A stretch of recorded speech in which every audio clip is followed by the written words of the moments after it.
Assalamualaikum warahmatullahi wabarakatuh. Salam sejahtera bagi kita semua. Yang terhormat, Bapak Kepala Desa Sedayu beserta jajarannya, yang saya hormati, Bapak Ibu hadirin sekalian, serta teman-teman dan adik-adik sekalian yang saya cintai dan saya banggakan. Pertama-tama, marilah kita panjatkan puja dan puji syukur kehadirat Allah Subhanahu wa Ta'ala yang telah melimpahkan rahmat dan karunia-Nya kepada kita semua, sehingga kita dapat berkumpul di tempat ini tanpa suatu halangan, suatu apapun. Tak lupa, salawat serta salam semoga senantiasa tercurah kepada Nabi Agung Muhammad Sallallahu Alaihi Wasallam yang kita nantikan syafaatnya kelak di yaumul qiyamah.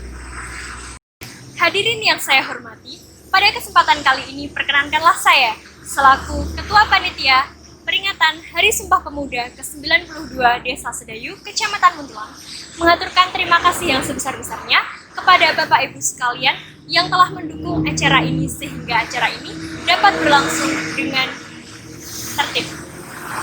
Selain itu, saya ucapkan terima kasih pula kepada rekan-rekan remaja dan panitia yang telah meluangkan waktu, tenaga, dan pikirannya demi keberlangsungan acara ini. Tak lupa, saya mengucapkan maaf yang sebesar-besarnya kepada hadirin sekalian apabila dalam pelaksanaan kegiatan ini terdapat kekurangan dan kesalahan.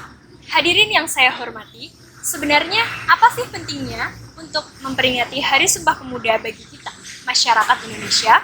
Bukankah itu hanyalah sebuah peristiwa biasa saja?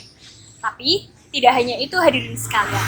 Peristiwa yang terjadi 92 tahun silam membawa kesan yang amat dalam bagi perjuangan bangsa Indonesia. Dulu, tidak ada yang namanya Indonesia.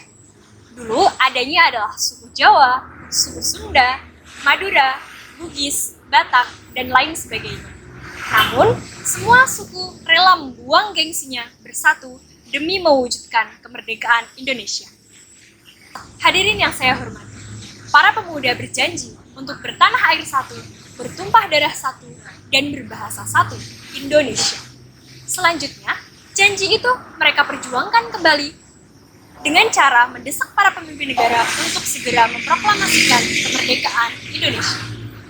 Tanpa perjuangan pemuda, mungkin para golongan tua hanya akan menunggu janji kemerdekaan yang diberikan oleh Jepang.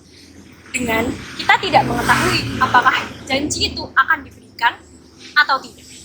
Hadirin yang saya hormati, pada era 90-an, para pemuda melangsungkan aksinya untuk melawan pemerintahan otoriter Soeharto.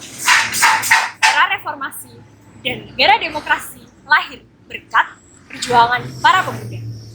Dari dua contoh yang saya sebutkan tadi, terlihat bukan bahwa peran pemuda di Indonesia ini sangatlah penting. Maka dari itu, kita sebagai pemuda tidak bisa hanya diam saja asyik dengan gadget kita dan bermalas-malasan tanpa memperjuangkan apa yang harus kita perjuangkan. Hadirin yang saya hormati, Indonesia merupakan negara besar yang terdapat kemajemukan di dalamnya. Namun, hal tersebut tidak bisa menjadi alasan untuk kita bisa bercerai-berai. Sebagai masyarakat yang hidup dalam kemajemukan, menjaga kesatuan dan persatuan adalah tanggung jawab kita bersama.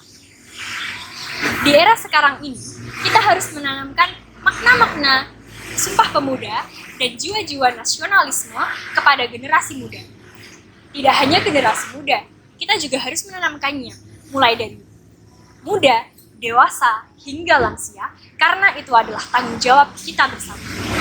Selain itu, kita juga harus menanamkan makna Sumpah Pemuda kepada generasi penerus kita, agar tertanam jiwa nasionalisme kepada generasi penerus bangsa.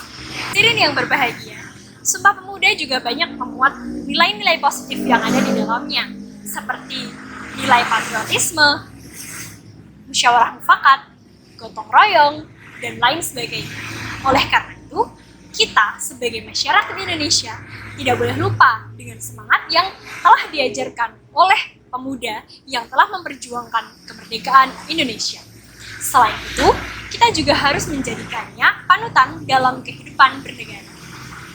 Hadirin yang saya hormati, pada saat ini pemuda menjadi salah satu harapan masyarakat untuk dapat merubah kondisi bangsa Indonesia yang semakin hari semakin terpuruk. karena banyaknya permasalahan di dalamnya. Mulai dari permasalahan politik, permasalahan ekonomi, pendidikan, kesehatan, seperti yang sedang kita alami saat ini, dan lain sebagainya. Oleh karena itu, kita sebagai pemuda harus bisa menjadi the agent of change dan berada di garda terdepan untuk mengawal pemerintah demi mewujudkan Indonesia yang maju. Hadirin yang berbahagia, kita sebagai masyarakat Indonesia harus bisa menanamkan nilai-nilai positif Sumpah Pemuda dan menjadikannya panutan dalam kehidupan bernegara. Selain itu, adanya perbedaan di masyarakat Indonesia tidak menjadikan masyarakat Indonesia ini tercerai-berai, karena perbedaan yang ada adalah untuk saling melengkapi dan saling mengisi sehingga terciptanya masyarakat Indonesia yang adil, makmur, dan sejahtera. Cukup sekian yang dapat saya sampaikan. Apabila terdapat banyak kesalahan, saya mohon maaf yang sebesar-besarnya. Wassalamualaikum warahmatullahi wabarakatuh.